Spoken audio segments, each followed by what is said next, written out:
سخاوت کی بہترین مثال۔ بھائی مجھے تھوڑا سا شہد دے دیں، مجھے شدید ضرورت ہے۔ میری چھوٹی سی بیٹی بیمار ہے، اس کا علاج شہد سے ممکن ہے۔ افسوس میرے پاس اس وقت شہد نہیں ہے۔ ویسے شہد آپ کو مل سکتا ہے، لیکن آپ کو کچھ دور جانا پڑے گا۔ ملک شام سے ایک بڑے تاجر کا تجارتی قافلہ آ رہا ہے۔ وہ تاجر بہت اچھے انسان ہیں، مجھے امید ہے وہ آپ کی ضرورت کے لیے شہد ضرور دے دیں گے۔ ضرورت مند نے ان کا شکریہ ادا کیا اور شہر سے باہر نکل آیا تاکہ قافلہ وہاں پہنچے تو تاجر سے شہد کے لیے درخواست کر سکے۔ آخر قافلہ آتا نظر آیا، وہ فوراً اٹھا اور اس کے نزدیک پہنچ گیا۔ اس قافلے کے امیر کے بارے میں پوچھا۔ لوگوں نے ایک خوبصورت اور بارونق چہرے والے شخص کی طرف اشارہ کیا۔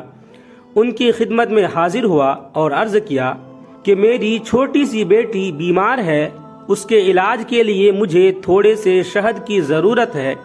انہوں نے فوراً اپنے غلام سے فرمایا، جس اونٹ پر شہد کے 2 مٹکے لدے ہیں ان میں سے 1 مٹکا اس بھائی کو دے دیں۔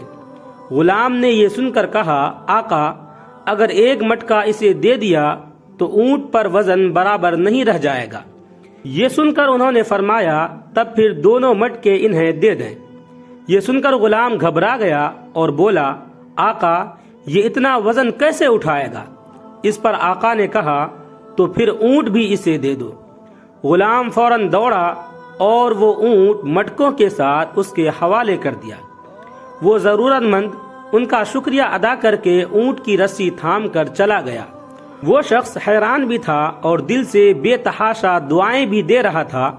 وہ سوچ رہا تھا، یہ شخص کس قدر سخی ہے، میں نے اس سے تھوڑا سا شہد مانگا، اس نے مجھے 2 مٹکے دے دیے، مٹکے ہی نہیں وہ اونٹ بھی دے دیا جس پر مٹکے لدے ہوئے تھے۔ ادھر غلام اپنے آقا کی خدمت میں حاضر ہوا تو آقا نے غلام سے کہا، جب میں نے تم سے کہا کہ اسے 1 مٹکا دے دو تو تم نہیں گئے، دوسرا مٹکا دینے کے لیے کہا تو بھی تم نہیں گئے، پھر جب میں نے یہ کہا کہ اونٹ بھی اسے دے دو تو تم دوڑتے ہوئے چلے گئے، اس کی کیا وجہ تھی؟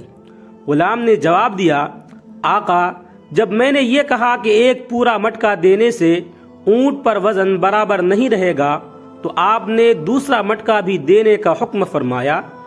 جب میں نے یہ کہا کہ وہ 2 مٹکے کیسے اٹھائے گا تو آپ نے فرمایا، اونٹ بھی اسے دے دو۔ اب میں ڈرا کہ اگر اب میں نے کوئی اعتراض کیا تو آپ مجھے بھی اس کے ساتھ جانے کا حکم فرما دیں گے، اس لیے میں نے دوڑ لگا دی۔ اس پر آقا نے کہا، اگر تم اس کے ساتھ چلے جاتے تو اس غلامی سے آزاد ہو جاتے، یہ تو اور اچھا ہوتا۔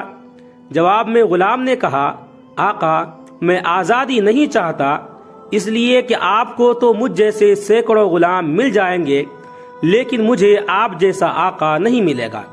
میں آپ کی غلامی میں رہنے کو آزادی سے زیادہ پسند کرتا ہوں۔ آپ کو معلوم ہے وہ آقا کون تھے؟ وہ تھے سیدنا حضرت عثمان غنی رضی اللہ تعالی عنہ۔ ویڈیو اچھا لگے تو لائک کریں، کمنٹ کریں، شیئر کریں، اور اس طرح کے مزید ویڈیوز کے لیے ہمارے چینل کو سبسکرائب ضرور کر لیں۔ آپ تمام ہی ساتھیوں کا بہت بہت شکریہ ہوگا۔